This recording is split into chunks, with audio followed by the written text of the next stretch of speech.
At 75 years old, 3 weeks after burying the only man she had ever loved, Margaret Hollister stood at the end of the Stonecliff fishing pier in a coat too thin for April, turning a small brass key over and over in her hand. The key fit nothing in her house. She had tried every lock. The cellar, the linen closet, the cedar chest at the foot of the bed she had shared with Henry for 52 years. Nothing. The wind of the Atlantic pulled at her hair, and the women from the church auxiliary watched her from the parking lot above, murmuring that the poor thing should be moved in with her stepson before winter came back. Her stepson had already listed the house, but what none of them knew, not the women in their pastel coats, not the lawyer who had spoken so kindly at the service, not even the man now loading her late husband's pickup truck onto a flatbed 3 blocks away, was that Henry Hollister had been keeping a secret for the last 18 years of his life. And the key in Maggie's hand was the door to it. Before we go any further down that long gray coast, if quiet stories about old houses and quieter people are the kind of stories that find you at the end of the day, the kind that sit beside you, the way a good dog sits beside a chair, then take a moment now to subscribe. There's a lamp burning at the end of this one, and I want you to be there when we get to it. Henry died on the second Sunday in March, in the chair by the kitchen window, with a half-finished cup of coffee on the sill, and the radio still playing the weather for the fishing fleet. He was 78 years old. The doctor at the small hospital in Belfast said it had been a stroke, quiet and quick, the kind that takes a man between one breath and the next. And Maggie sat in the green plastic chair beside his bed and listened to the doctor talk, and thought how strange it was that 52 years could end in a sentence so short. She had been making toast when it happened. She had heard the cup tip. By the time she turned around, he was already gone, and the only sound in the house was the kettle starting to whistle. The funeral was small, 11 people counting the pastor. Henry had asked for it that way. No hymns, no eulogy, only a passage from Ecclesiastes about a time to keep and a time to cast away. And the brass urn on the little table at the front of the chapel, which Maggie had not been able to take her eyes off of, because Henry had built that urn himself 2 years ago in his workshop behind the house. He had not told her what it was for. He had said it was a tea caddy for the woman down at the post office. The woman down at the post office never received a tea caddy. Maggie understood sitting in that pew that her husband had spent a quiet Saturday morning measuring the box that would carry his own ashes home, and that he had done it so that she would not have to buy one from a stranger. That was who Henry had been. Bruce arrived 20 minutes late. He stood at the back of the chapel in a dark suit cut a size too tight at the shoulders, his phone in his hand, and he did not sit down. He was 54 years old, Henry's son from a first marriage that had ended badly in 1969, and Maggie had raised him from the age of 8 as if he were her own, although he had never quite allowed her to. He worked in real estate now, in Portland, and his suits were always a little too tight, and his eyes were always already somewhere else. When the service ended, he kissed Maggie on the cheek without bending down, and he said he would come by the house tomorrow. There were some things that needed sorting out, and he left before the receiving line had even finished forming. He came on a Tuesday. He brought a clipboard and a contract and a thermos of coffee that he did not offer to share. He stood in the kitchen Maggie had cooked in for half a century, and he told her in the patient voice of a man explaining a difficult thing to a child that the house should go on the market by the end of the month. The market is hot, he said. People want what they call coastal authenticity, and an old salt box on 3/4 of an acre will move fast. He used the word liquidity. He used the word reasonable. He said the word mom 3 separate times, which he had not used since he was 12. Maggie sat at the kitchen table with her hands folded in her lap, and she let him talk. When he had finished talking, he stood up, and he took the keys to Henry's workshop from the hook by the back door. He took the keys to the truck. He took a small framed photograph of Henry as a young man on the deck of a sword boat, which he said belonged on his own desk at the office, and he took the toolbox from beside the cellar stairs. the red metal one with the dent in the lid from where Henry had dropped it in 1981. At the door, he paused. He looked back into the kitchen. "You should keep the lamp, Mom." He said it almost gently. He always loved that lamp. The lamp sat on the table where Henry had set it down on the last Saturday of his life. A brass oil lamp, the glass chimney smoked at the top from years of careful use, the wick trimmed to exactly the height Henry had liked. He had lit it every Saturday evening, for as long as Maggie could remember. He had not read by it. He had not eaten by it. He had simply sat across from it, sometimes with a pencil in his hand and a notebook open in front of him, sometimes with nothing at all. When she had asked him once decades ago why he lit a lamp in a house with perfectly good electricity, he had looked up at her with that slow, patient face of his, and he had said something she had not understood and had not asked about again. Some lights are kept on for people who haven't come home yet. She had thought for years that he meant the fishermen. Stonecliff lost a boat every other season. It was the kind of thing a man married to the sea would say. She did not understand. Not yet. The night after Bruce took the truck, Maggie sat at the kitchen table with the brass lamp lit between her hands. The house was very quiet. Beacon Street outside her window was dark except for the single sodium light at the corner, and somewhere far out past the breakwater, a foghorn sounded once and then went silent. She had pulled down from the top of the hall closet a cardboard box that Henry had labeled in his small, careful pencil paper's keep. Bruce had glanced at it and decided it was not worth taking. Old tax returns, old utility bills, the deed to the house which was in both their names and which Bruce already had a copy of. Maggie opened the box because she did not know what else to do with her hands. She found what Bruce had missed because she was the only person in the world who would have known to look. Beneath the bank statements, beneath the certificates of deposit, beneath an envelope of warranty cards from a washing machine they had owned for 31 years, there was a square of dark blue velvet folded into the bottom of the box like a lining. Maggie almost did not lift it. It was the kind of thing a woman her age would put down to a memory and a cup of tea. But the corner of it was loose, and she lifted it because Henry had loved her. And Henry had been a man who hid things in plain sight only when he meant for them to be found. Underneath the velvet was a brown envelope. Inside the envelope were three things. The first was a deed issued by the County of Knox, dated October of 2007. The property was described as the former United States Coast Guard light station at Pemberton Point, including the keeper's quarters, the lamp tower, and the surrounding 3 1/10 acres of granite headland. The price was $1. The buyer was Henry James Hollister. The second was a folded sheet of graph paper, on which Henry had drawn in his draftsman's hand the floor plan of a room, bookshelves along 3 walls, a long oak counter near the south windows, a reading chair by the seaward side. The fourth wall, the one facing the water, had been left almost empty with only a small notation in pencil for the long table when the children come. The third was a small brass key identical to the one Maggie had been carrying in her coat pocket for 3 weeks.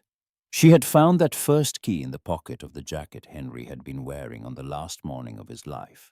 She had assumed it belonged to something he had been meaning to fix.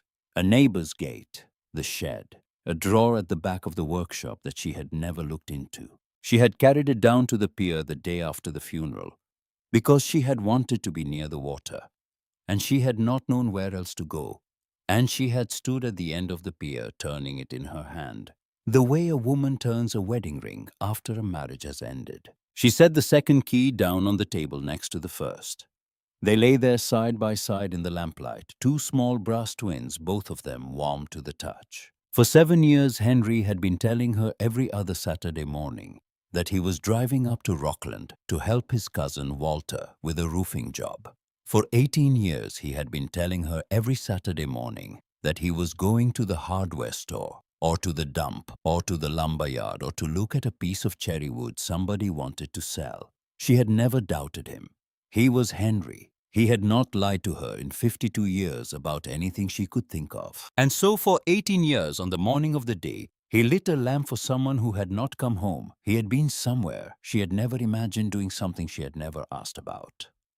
Building something he had never named. Maggie sat at the kitchen table with the deed in one hand and the keys in the other. And she did not cry.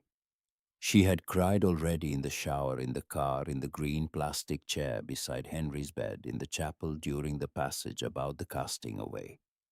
She was emptied out, and she was full of something else now. And she did not have a name for it yet. She slept 4 hours. At dawn, she put on her walking shoes. Pemberton Point was 2 miles up the coast from the village, along a footpath the village had stopped maintaining in 1971 when the Coast Guard automated the light. Maggie had walked the path as a young woman with Henry before they had been married, when the lamp at the top of the tower had still turned white and red and white again in the long blue dusks of June.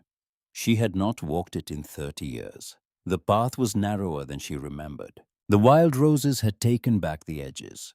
Beach plum bushes scraped at the wool of her coat, and the smell of low tide came up from below the cliffs, sharp and green and old. A herring gull followed her for the first half-mile, calling once and then falling silent the way a gull will when it decides a person is not carrying food. She walked slowly. She was 75. The wind off the water was wet and the cold went into her hands. She had brought the brass key in her coat pocket, and she kept her hand around it the way a child carries a found stone home from the beach. The keeper's house came into view from the top of the last rise. White clapboard, black shutters, a pitched roof with cedar shingles weathered to the color of bone. Behind it, the squat granite tower of the light. The lantern room boarded up, the iron railing furred with rust. Maggie stopped on the path and put her hand against a pine tree to steady herself. Because for a moment she had expected to see a ruin the way the village had described it for as long as she had been alive. The old wreck out at Pemberton going back to the sea one shingle at a time, and what she was looking at was not a ruin at all. The shingles were straight. The clapboard had been painted within the last 2 summers. The chimney was repointed. The shutters hung true on their hinges. Somebody had cut back the rose canes around the granite step in front of the door, and a small clay pot of last year's geranium still sat beside it. The leaves dried, but the stem still standing.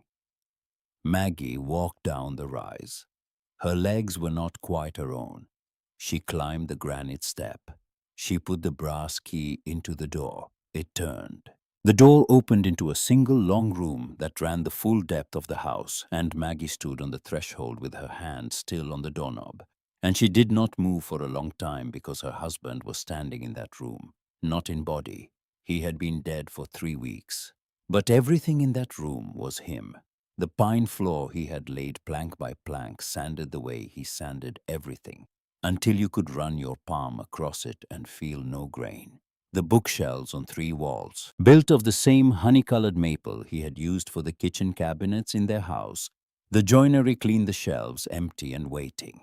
The long oak counter at the far end of the room, with its rounded edges and its hand-rubbed finish, exactly the kind of counter a librarian might stand behind in a small town in 1922. A single Windsor chair near the seaward window. A black iron wood stove in the corner with a small stack of split birch beside it. A rag rug on the floor. The air smelled of linseed oil and beeswax and the cold salt outside. Maggie stepped in. The floor did not creak. He had been a careful man. On the counter in the middle of it, set down with the same square precision Henry had used to set down anything he loved, was a leather notebook. Brown calfskin, the corners worn, the spine cracked in the way of a book that has been opened and closed 1,000 times. Maggie crossed the room to it. She put down the keys on the counter beside it. She did not sit down because there was nowhere to sit but the Windsor chair, and the Windsor chair felt like Henry's, and she was not ready yet. She opened the notebook. The first page was inscribed in Henry's small, careful hand in pencil that had gone slightly silver with age. Stonecliff Free Library. Begun October 14th, 2007. For Ruth, in case she ever comes back to read. Maggie put her hand on the edge of the counter and held on to it. Ruth. Their daughter, Ruth. The only child she and Henry had ever had together. Ruth, who had been born on a Tuesday in May of 1976, who had eaten apple slices on the back porch at 3 years old and asked her father about the moon. Ruth, who had grown up tall and clever and angry, who had loved her father and fought with her mother, who at 19 had packed a single canvas duffel and walked out the front door on the 2nd of September 1995. After a kitchen argument so small that Maggie could no longer remember what it had been about, only that it had been about everything. Ruth, who had not come home for Christmas that year, or the next, or the next. Ruth, who had sent one postcard from a bus station in New Brunswick 3 weeks after she had left with 5 words on it. I am all right. Don't. And had then become for 30 years a silence in the shape of a daughter. Maggie had stopped asking after the 3rd year. Henry had never asked at all. She had taken his silence for 3 decades to be the same silence as hers, the silence of a parent who has run out of doors to knock on. She turned the page. Page 2. October 21st. The roof is sound. The lantern room will take longer than I thought. The light itself is gone, of course, and the Coast Guard took the lens to the museum at Rockland in 1974. But the brass housing is still here. The mount is still here. A small lamp would fit, a reading lamp, a lamp on a desk, a lamp at the top of a tower can be a lot of things. Page 3. November 4th. Ellis at the hardware store sold me 100 feet of pine flooring at cost. He asked me what I was building. I told him I was building a place for my daughter to come home to if she wanted to. He did not ask anything else. Page 7. April.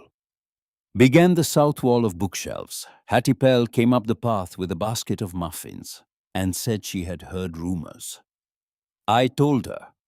She said when I was ready, she would help me catalog. She said a library without a catalog is just a pile of paper, and a daughter without a place to come back to is just a name on an envelope. Maggie's hand began to shake. She put both hands flat on the counter, and she breathed in slowly the way Henry had taught her to breathe when her blood pressure had gone bad in 2003. She turned more pages, years of pages, costs broken to the penny, sketches of joints, notes about the angle of the morning light through the seaward window. Notes about the way the floor would warm in the sun by 10 o'clock on a clear day in June, and how a child reading on the rag rug would not need a sweater until afternoon. Notes about Ruth at 5 years old, about how she had loved the orange spines of the boxcar children books. Notes about Ruth at 12 years old, about how she had begun reading Steinbeck and had cried over the red pony and had been embarrassed that she had cried. Notes about what Ruth might be reading now, at the age of 30, the age of 35, the age of 40, the age of 49. He had been keeping a library for her. For 30 years he had been keeping a library for the daughter who had not come home. Maggie lifted her face from the notebook, and she looked at the room around her, and she saw it for what it was. It was a lit lamp. Somewhere behind her near the door something small moved. Maggie turned. A cat had come in through the gap she had left open.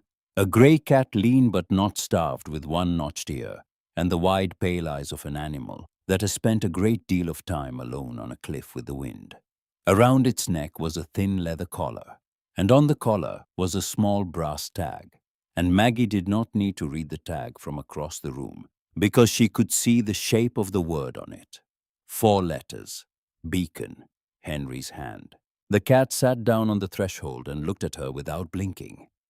You knew him too, Maggie said. Her voice came out as a whisper. It surprised her. She had not spoken aloud since she had left the house at dawn. The cat watched her for a long moment.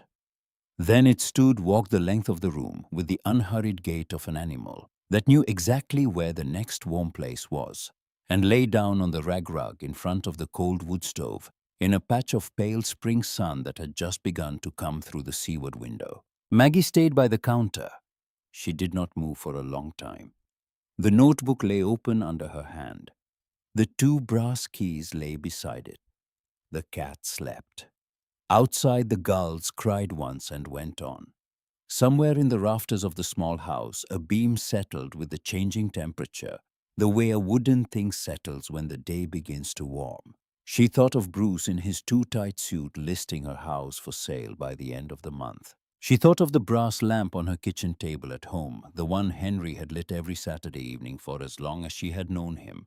The one he had said was for people who had not come home yet. She had thought for 50 years that he had meant the fishermen. She had been wrong about a great many things. She closed the notebook. She put it back on the counter exactly where Henry had set it down. She picked up the 2 keys. She walked to the seaward window and stood looking out across the granite ledges and the slow long swells of the North Atlantic. And she said aloud in the empty room her husband had built without her, the only sentence she would ever say to Bruce about any of this. "You took the truck, Bruce Hollister. You will not take this." She did not know yet what the days ahead would cost her. She did not know about the lawyer Bruce would bring to this door before the month was out, or about the storm that would come through the broken window in May, or about the tin box that lay buried under a single loose plank in the corner. She had not yet walked to the box that held a daughter's voice across 30 years of silence. She did not know any of it.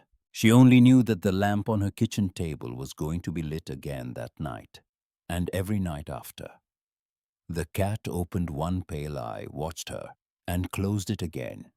Outside, the wind shifted, and the first real warmth of the spring afternoon came in through the open door, and somewhere far up the path where the wild roses leaned in the gale called once more, and then was quiet. The cat slept on. Maggie did not. She walked the 2 miles back to the village in the long, slow light of an April afternoon, the keys in one pocket and the notebook in the other. The notebook, heavier than its leather and paper, had any right to be. By the time she reached her own front gate, the sun was low behind the steeple of the Congregational Church, and her ankles had begun to ache in the particular way they ache now after 75, when she had asked them to do too much in one day. She let herself into the house. She set the notebook on the kitchen table. She struck a wooden match and she lit the lamp. The flame caught and steadied. The kitchen filled with the small golden circle Henry had spent half a century making for her, without ever saying that was what he was doing. She did not eat that evening. She sat across from the lamp the way Henry had used to sit across from the lamp. She did not have a pencil. She did not need one. She had a list already written down the long bones of her arms while she had walked the cliff path home. Hot water heater, stove, sheetrock for the north wall, glass for the broken pane in the lantern room she had seen from below the one she had not climbed up to yet, because there were still some doors a woman opened slowly. Books. 2,400 books she did not yet know about. But she knew she would need books because Henry had built shelves, and a shelf is a question that asks to be answered. She had $312 in a savings account in her own name at the credit union. The small, careful account she had kept since 1967, when her mother had told her that a married woman should always keep some money that was hers. She had a teacher's pension of $1,400 a month.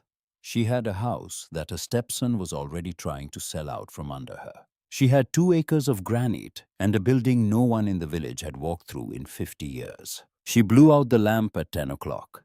She did not pray. She had stopped praying in 1997, the second Christmas. Ruth did not come home. But she lay in the bed she had shared with Henry on her side with her hand on his pillow, and she said into the dark, "All right, then, old man, all right." And she went to sleep. She was at Thorne's Hardware at 7 the next morning, standing on the sidewalk before the lights came on inside. Ellis Thorne unlocked the door at 7 sharp. He was a tall man, narrow in the shoulders, the way some men get in their late 60s, with the kind of white hair that had never quite decided whether to lie down. He had run the hardware store on Beacon Street since the year 1982, when his father had handed him the keys and gone fishing for striped bass and never quite come back. He looked at Maggie, standing there in her good wool coat with sawdust she had not noticed on the hem, and something passed across his face that he did not let stay there long. "You walked out to the point." Maggie nodded. He held the door open. "Coffee's in the back, Mrs. Hollister. Come on in out of the wind." She had not been called Mrs. Hollister since the day of the service. Most people in town had reverted in their kindness to Maggie. The Mrs. Hollister was a small thing he did, and she understood it. And she did not thank him for it, because thanking a man like Ellis Thorne for a small kindness would have embarrassed them both. She stood in the back of the store by the seed bins and the coil of yellow nylon rope, and she told him what she had found. She did not tell him all of it. She did not mention Ruth. She did not mention the notebook. She told him about the deed and the keys and the empty shelves. Ellis listened without interrupting. When she had finished, he set his coffee down on a wooden barrel of galvanized nails, and he looked at her for a long, quiet moment. He bought nails here, Ellis said, every other Saturday morning for 18 years. He never took the discount. He could have. He never did. He said he wanted to earn it. Maggie did not trust her voice, so she only nodded. Ellis took a small black notebook out of his apron pocket. He opened it to a page near the back. Hollister H.J. he had written, and below it a column of dates and small sums. He turned the notebook so she could see it. The last date was the first Saturday of March, the week before Henry had died. He came in that Saturday morning, Ellis said. Bought a quarter varnish and 2-inch deck screws. Said the long counter was almost finished. Said he thought another 6 weeks would do it. Maggie put her hand on the edge of the nail barrel. Ellis closed the notebook. He put it back in his apron pocket. Whatever you need from this store, Mrs. Hollister, you'll have it at cost. Don't argue with me. I won't hear you out. She did not argue with him. She had not come to argue. She tried that first week to do the things she remembered Henry doing. She had stood beside him in his workshop for half a century. She had handed him bits and held boards. She had thought in some unspoken way that watching had been a kind of learning. It turned out that watching had been a kind of watching. She tried to hang a single shelf bracket on the north wall of the keeper's room, because Henry had left a stack of brackets on the counter in a paper bag with her name on it, the way a man leaves something for a wife he expects to come home to. The first screw stripped. The second went in crooked. The third drove halfway and then snapped, leaving a small bright stub of steel in the maple stud. And Maggie stood looking at it with the cordless drill heavy in her hand, and her shoulders began to shake in a way that was not crying exactly. Only the body of a woman who has been holding a great many things for a great many days, finally putting one of them down. She sat on the pine floor. She set the drill beside her. Beacon walked the length of the room without hurry, stepped over her knees as if she were a piece of furniture he had known a long time, and lay down against her hip. He weighed almost nothing. He was warm. She did not know I needed company, Maggie said to him. He did. Of course he did. He always did. She sat there until her tailbone began to ache. And then she got up and she went home.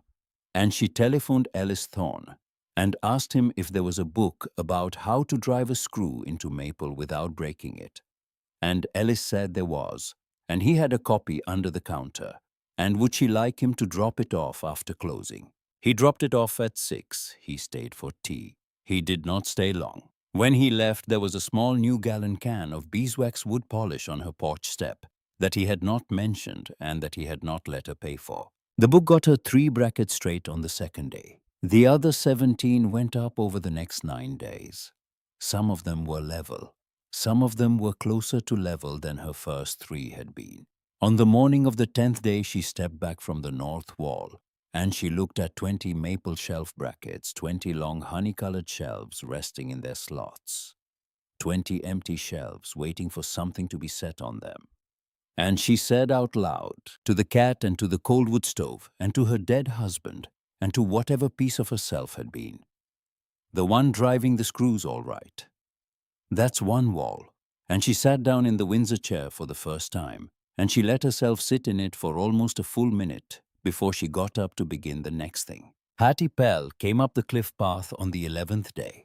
She came at the slow, steady pace of a woman who has known a path for 60 years. She wore a canvas barn coat and a pair of boots that had been resoled twice. She was carrying a covered basket. She knocked on the open door frame of the keeper's house, even though Maggie was already looking at her. Because some women of a certain age do not enter a place uninvited, even a place they have a key to in their own pocket. I should have come the first day, Hattie said. I told myself I'd give you a week. Then I told myself I'd give you another. I'm sorry, Maggie. I'm late. You're not late, Maggie said. You're on time. Hattie set the basket on the long oak counter.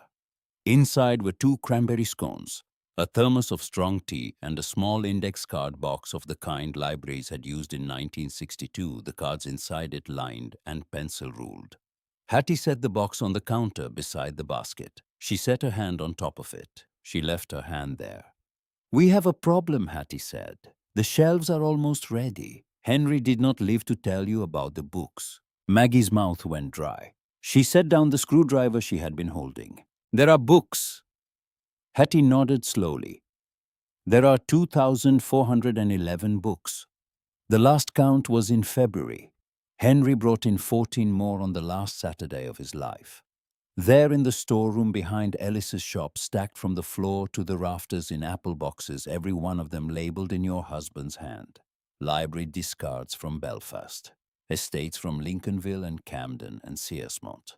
2 whole boxes from a schoolteacher in Vinalhaven, who left them to him in her will, although she had never met him, because somebody told her at a quilting bee that there was a man on the mainland keeping a library for a daughter who hadn't come home. That story got around Maggie. It got around a long time ago. It just didn't get to you. Maggie put both her hands flat on the counter, on either side of the index card box, and she leaned on them, because for a moment she was not sure her legs were going to hold. Hattie reached across the counter and put her hand on Maggie's wrist. Her hand was small and dry and warm. He didn't tell you because he was waiting, Hattie said. He was waiting until it was done. He wanted to walk you up here on a Sunday afternoon when the light was on the seaward window and hand you a key and let you stand in this room and see it whole. He never got the Sunday. I am very sorry, my friend. I am so very sorry. Maggie did not cry. She did not have any crying left in her that morning. She turned her hand under Hattie's and she held it, and Hattie held back. And they stood that way at the counter for a longer time than 2 women of their age usually held hands in a cold room on a cliff in April. And after a while Maggie said, "All right then, where do we start?" And Hattie said, "We start with tea," and they did. The village began to come. They did not come all at once. They did not come the way a town comes to a thing it has decided to approve of. They came one at a time, the way the tide comes in over flats, a finger at a time, a slow inch at a time, until you look up from your work and find that the water is around your ankles, and you did not see it rise. A reverend named Calloway, retired, 82 years old, came up the path one Tuesday with a wall clock in his arms. A standing pendulum clock, walnut case, the brass face dim with age. It belonged to my mother. She read by it for 40 years. It deserves a place where it will be wound. He set it against the east wall and asked Maggie for a hammer and a wall anchor. And he hung it himself. His hand steadier than Maggie would have believed at his age. And when he left, he did not ask for thanks. A fisherman called Walter Brace, mid-60s, came up with a coil of new line and re-rove the rusted iron railing that led up the cliff stair. He did not knock on the door. Maggie heard him working from inside. When she went out to bring him coffee, he had already left, and the railing was newly lashed in 3 places neatly, the way a sailor does work that he expects to hold. A woman named Iris Demarest, perhaps 35. The new school teacher at the village, K through 8, came on a Saturday in a pair of paint-spattered overalls and asked very shyly whether anyone had thought about the sign. She had been a sign painter for 2 summers in college, she said. She could do block letters or italic, whichever Mrs. Hollister preferred. Maggie said italic. Iris came back the next Saturday with a 4-foot length of cedar, plain smooth, and a small can of black enamel. And she sat on the granite step in the sun, and she painted in a long, graceful italic that would have made a 19th century printer. Proud Stonecliff Free Library, and underneath smaller, established 2025. Maggie watched her paint the second line. She thought about saying, No, put 2007. My husband began it in 2007. She did not say it. She let the date stand. There were two beginnings to this library, Henry's and hers. Both were true. The boxes of books came up from Ellis's storeroom over the course of 3 weeks. Ellis drove them in a borrowed pickup, 6 at a time, up the unpaved fire road that ran behind the point. He did not unpack them. He did not ask where they should go. He set them down inside the door and tipped his cap to Hattie and Maggie and left them to it. Hattie sat at the long oak counter with the index card box open beside her, and she catalogued the way she had catalogued for 34 years at the village school title author. The briefest of subjects in pencil, 1 card per book. The cards stacked in alphabetical order in the small wooden drawers Henry had built into the underside of the counter, without ever telling Maggie that was what they were for. Maggie shelved. She learned which colors went where. She learned that a green spine and a green spine do not always belong together, but that a green spine and a green spine in the same series almost always do. On a Wednesday in the 3rd week of May, at 4 o'clock in the afternoon, Maggie set the last book of the day onto the south wall. It was a copy of East of Eden hardcover, the dust jacket missing the cloth spine still strong. She turned to step back from the shelf, and she stopped and she looked at the room. The shelves were not full. The shelves were perhaps a third full, but the shelves were no longer empty. The room had begun to be a library. Hattie looked up from the counter, and she saw Maggie's face, and she set down her pencil, and she did not say anything. Some things should not be said aloud. They were both old enough to know. Bruce came on a Friday morning. He brought a lawyer. He brought him in a black town car that he parked at the bottom of the cliff stair, because the fire road was rougher than his suspension was willing to accept. And the two of them climbed the railing. Walter Brace had re-rove, and they crossed the granite ledge in shoes that were not made for granite ledges. And they walked into the keeper's house without knocking. Bruce did not look at the shelves. He did not look at the wood stove or the rag rug or the standing clock the Reverend had hung. He looked at his stepmother standing behind the long oak counter in a denim work apron with a pencil behind her ear, and his eyes did the small calculation his eyes had been doing about her since he was 12 years old. "Mom, we need to talk. This is Mr. Hadley. He's an estate attorney from Bangor." Mr. Hadley was perhaps 45 in a navy suit that had not creased on the climb up the cliff. He carried a leather folio. He nodded at Maggie with the small professional courtesy of a man who has been instructed in advance to be courteous. "Mrs. Hollister, there's a question that's come up regarding your late husband's competency at the time of certain real estate transactions in 2007. Maggie set down her pencil. She did not put it down hard.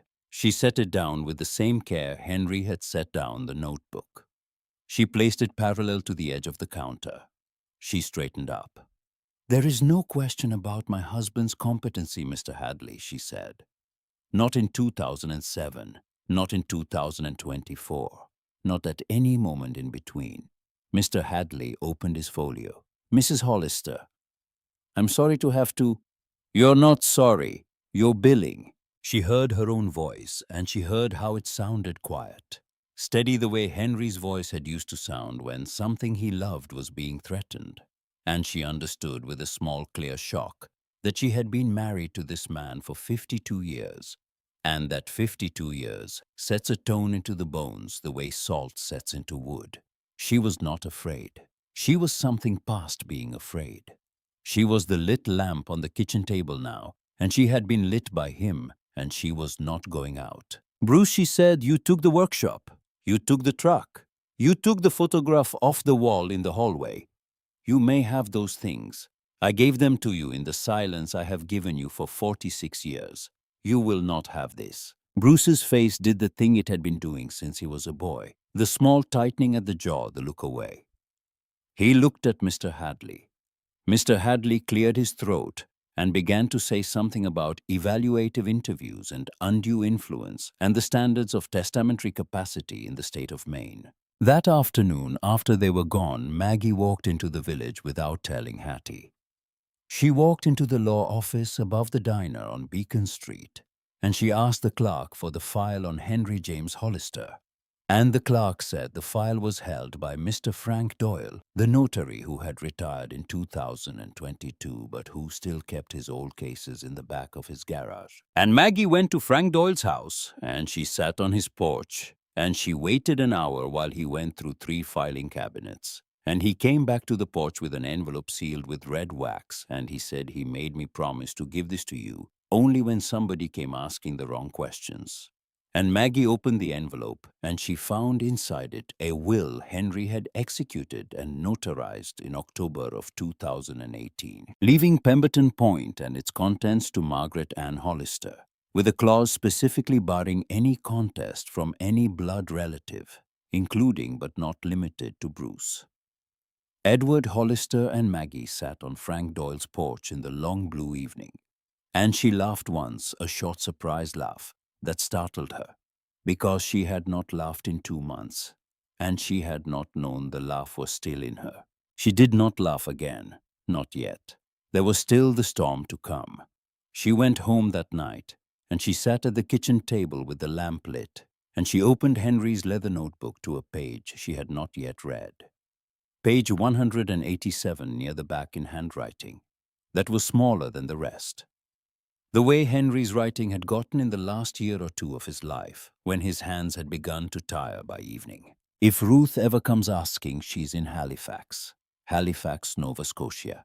Social worker last I heard. I have written her 3 times a year for 30 years. I have never had a letter back. That is all right. The writing was for me, not for her. I did not write to make her answer. I wrote to keep the muscle of loving her from going slack. Maggie put down the notebook. She held the edge of the kitchen table. 30 years, 3 letters a year, 90 letters her husband had sent into a silence she had thought he had agreed to with her. 90 small acts of devotion in his small, careful hands slipped into envelopes in this kitchen. Walked down to the post office on Beacon Street, paid for 1 stamp at a time, never spoken of, never mentioned at dinner, never set on the table between them. He had kept their daughter the way he had kept the lamp. He had kept her lit. He had kept her lit for 30 years alone, and he had let his wife believe that the dark was their dark together.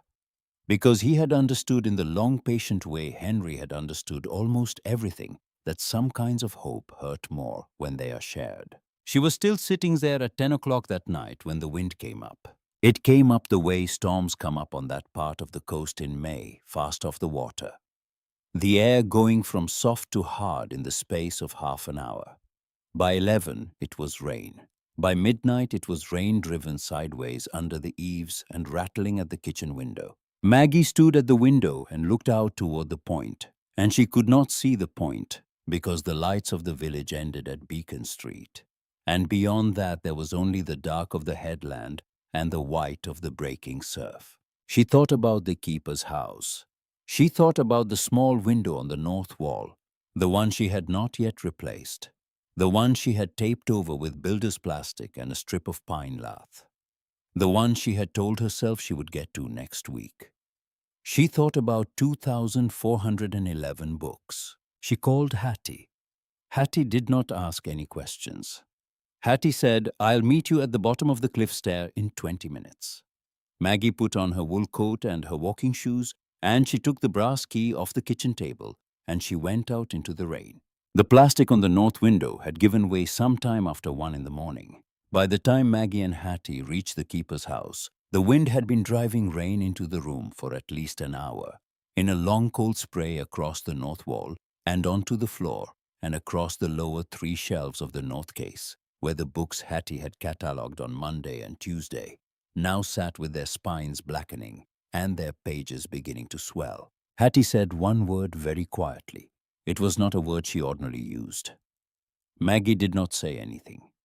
She climbed up onto the counter in her wet coat, and she pulled the books off the wet shelves with both hands, and she set them down on the dry oak, and Hattie took them from her one at a time, and they began to do what they could. 80 books, possibly more. The rain was still coming, and the window was still open to it, and the storm was not yet at its worst. and somewhere out on the cliff stair, an iron bracket was beginning to come loose in the gusts. And Maggie Hollister was 75 years old on her knees on a wet pine floor at 1:30 in the morning in May, holding the soaked spine of an old copy of East of Eden in her two hands, with her dead husband's daughter still 30 years and 400 miles away. She did not know yet whether the wall would hold. They worked through the worst of it. Hattie was the one who thought to use the canvas tarp Henry had folded under the counter, the one Maggie had wondered about for 3 weeks without unfolding. They pulled it out together. They climbed onto the long oak, two women in their 70s, on a counter built by a man no longer there to steady them. And they stretched the tarp across the broken window from the inside and pinned it with the carpenter's clamps Ellis had left behind on the windowsill on a day Maggie had not asked him to leave anything behind. The rain stopped coming in. The wind kept pulling at the canvas, but it held, and the wall held with it. And at 2 in the morning, Maggie climbed down from the counter, and her knees would not bend the right way for a long moment. And she let Hattie put a hand under her elbow without making a remark about it.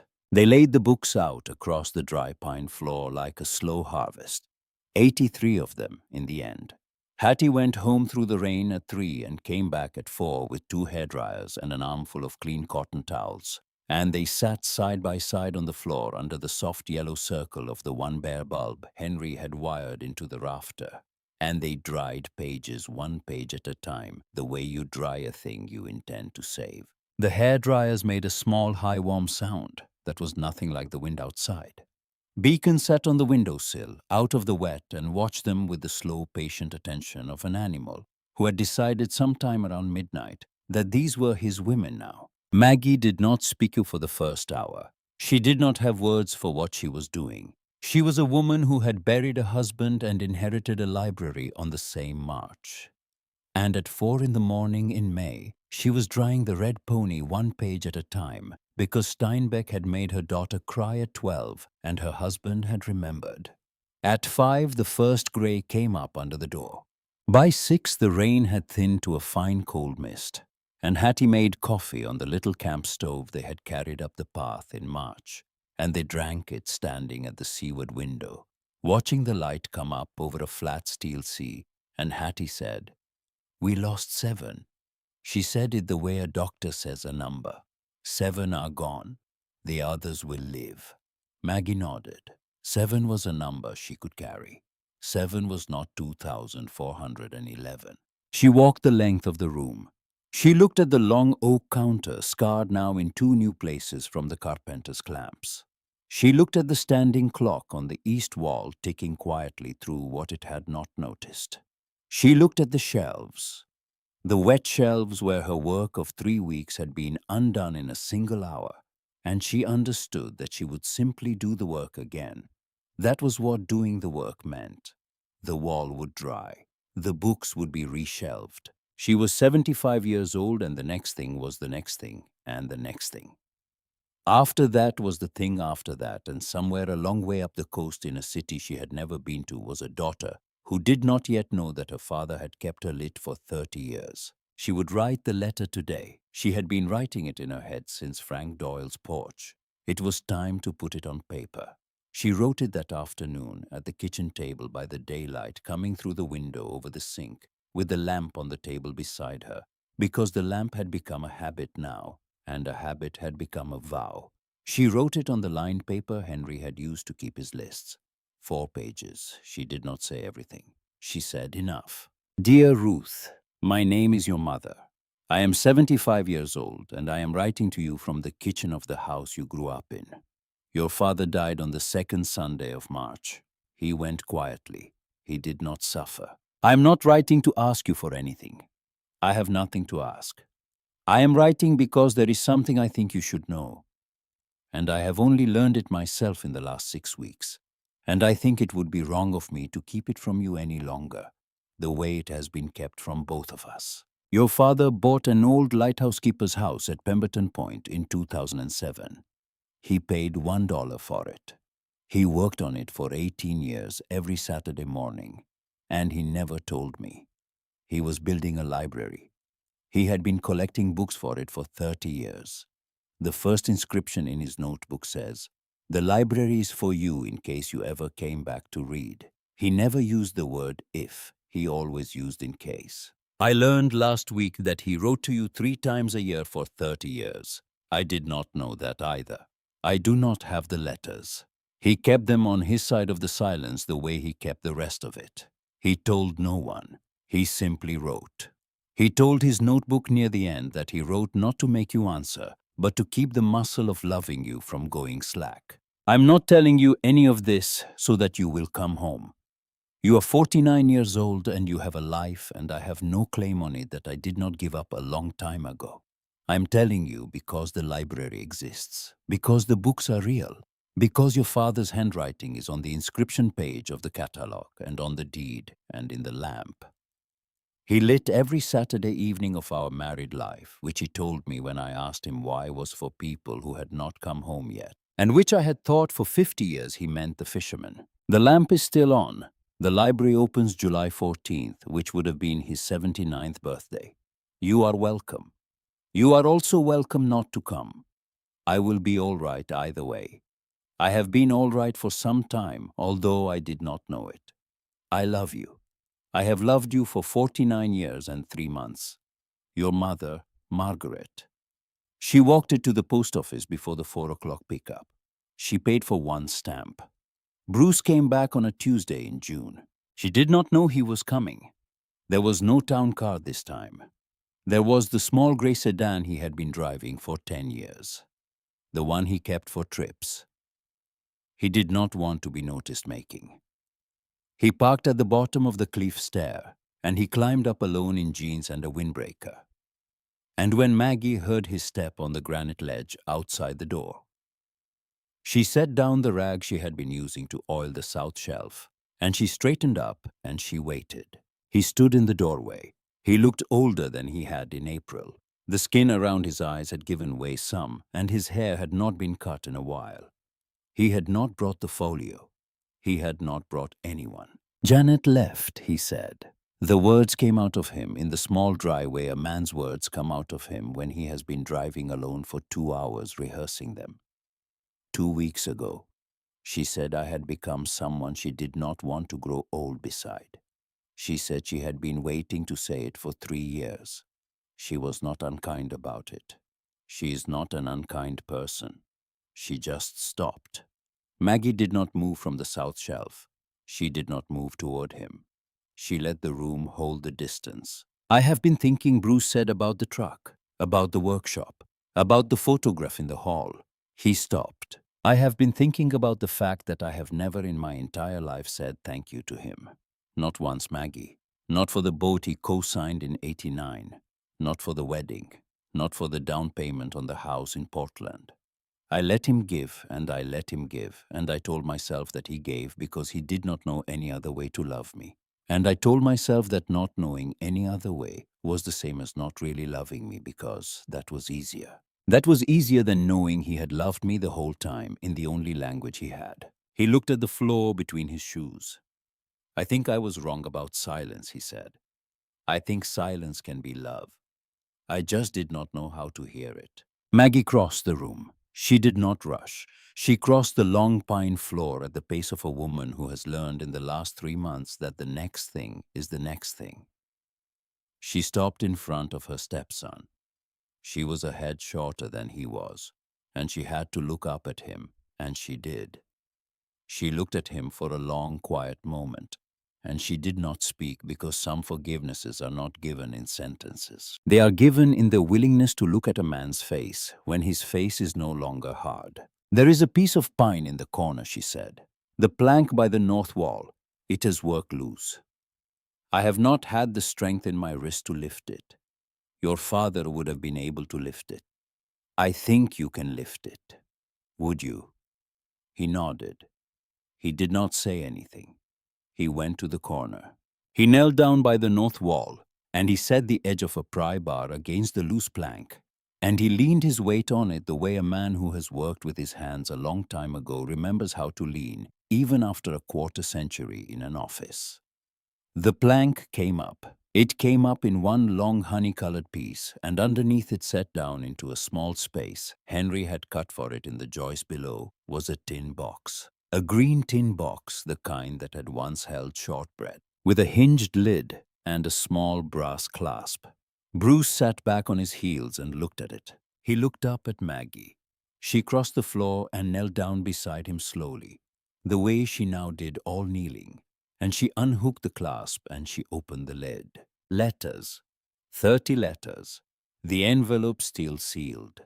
The handwriting on the outside small and tilted, and unmistakably a young woman's, the handwriting of someone who had been taught penmanship in a Maine elementary school in the 1980s. The return address on every one of them, an apartment building on Quimpool Road in Halifax, Nova Scotia. The postmarks ran from October of 1995 to March of 1997. Maggie stared at them. "These are Ruth's," she said. Bruce looked at them. He did not understand. He had not been there in 1995. He had been 24 years old in Boston, just out of business school, not yet anyone's husband. He had not known Ruth was writing. He had not known anyone was waiting for letters.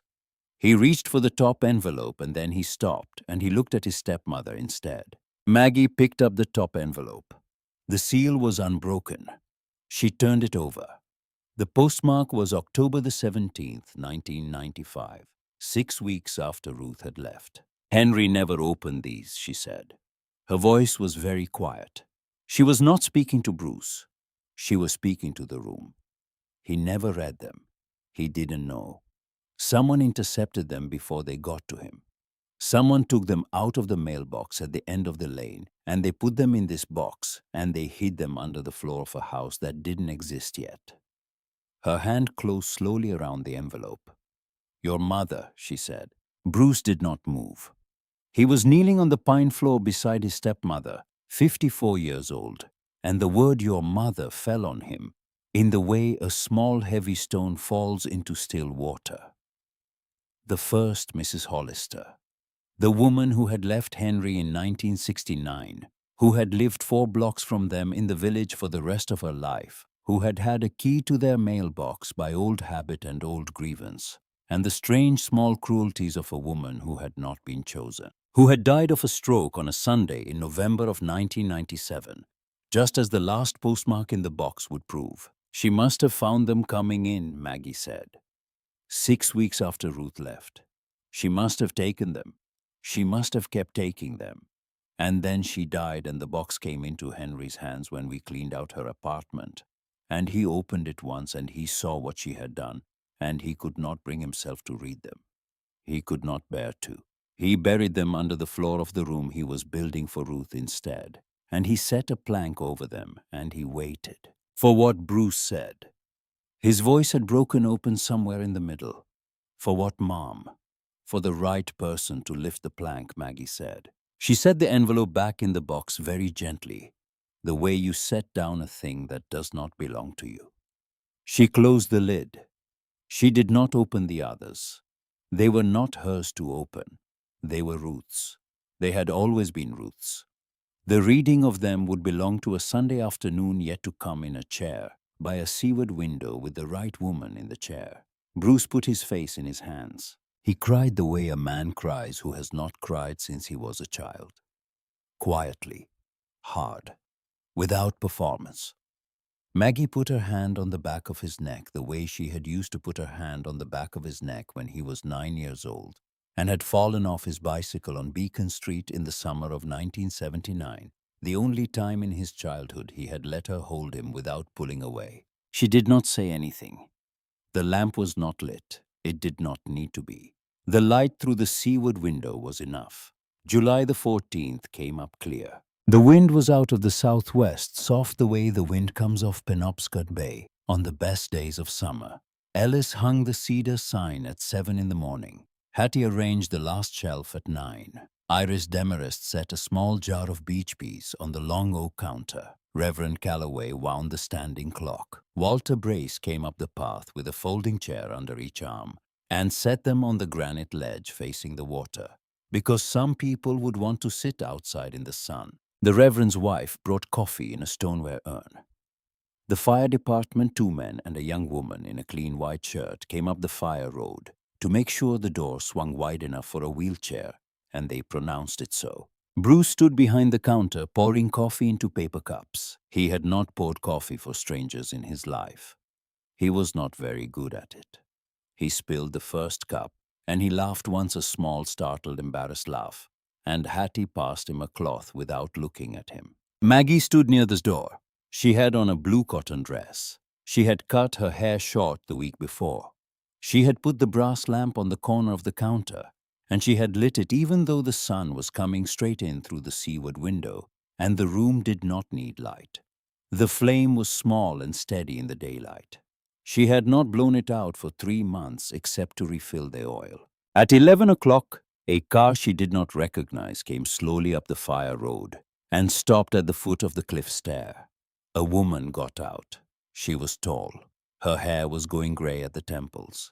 She was wearing a navy coat that was not quite right for July, the coat of a woman who lives somewhere colder than Maine. She stood by the open door of the car for a long moment, holding the top of it with one hand, looking up the granite stair. In her other hand, she was holding an envelope. The envelope was old. It was yellowed at the edges in the way paper yellows when it has been kept in a drawer for a long time. Maggie stepped out onto the granite step. She stood there. She did not call down. She did not wave. She let the woman come up at the pace the woman needed to come up. Ruth climbed the cliff stair the way her father had climbed it.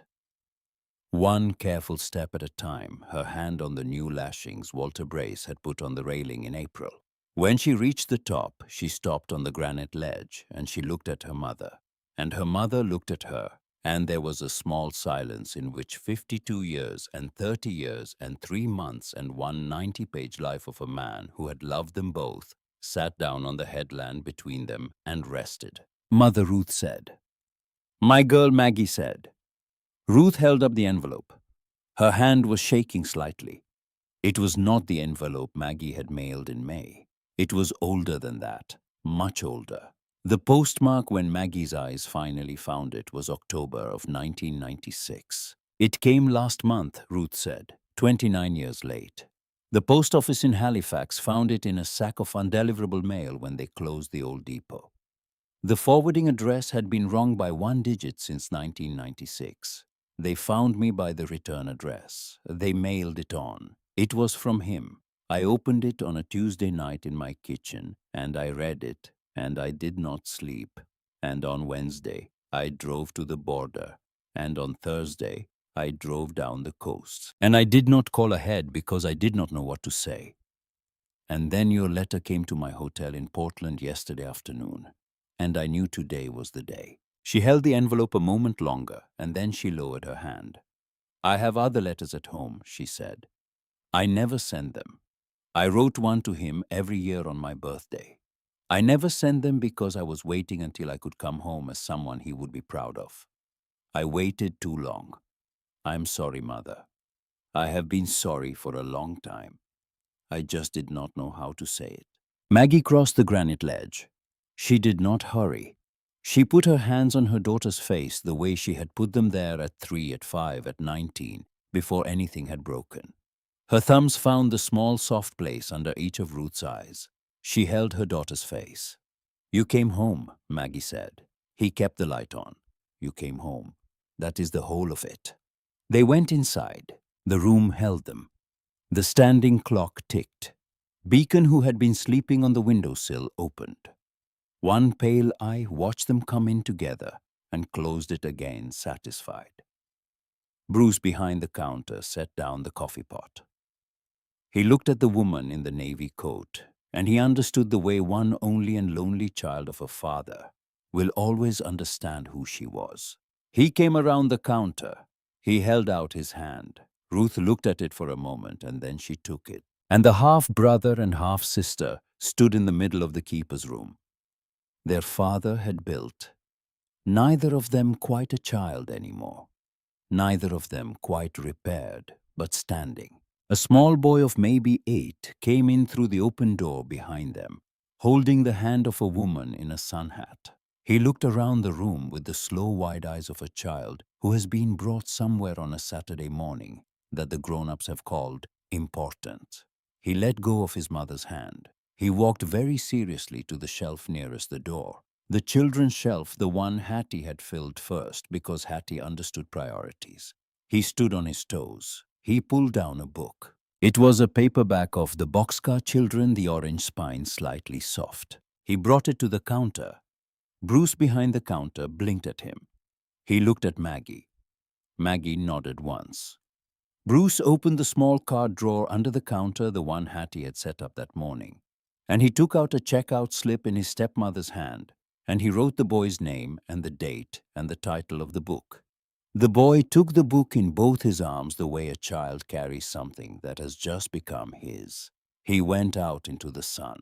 Maggie watched him go. She felt Ruth's shoulder beside her shoulder. She felt the long warmth of the room. She looked at the lamp on the corner of the counter, the small steady flame in the bright daylight.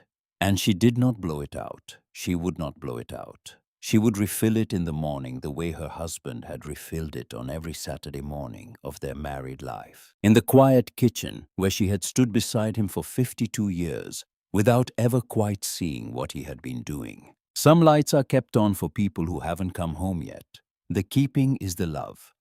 Whether they come is not ours to decide. They had come, both of them. The keeping had been enough. Outside, the gull on the railing called once, and the long, slow swells of the bay came in against the granite, and somewhere down on the path a child laughed, and a door, somewhere in a house that had waited 18 years to be a library, settled in the warmth of a July afternoon, and was still. If there is a lamp you have been keeping lit for someone who has not yet come home, a child, a friend, a part of your own self that walked out a door a long time ago, would you tell us in the comments below who that lamp is for? We will read everyone. The keeping is the love. Good night.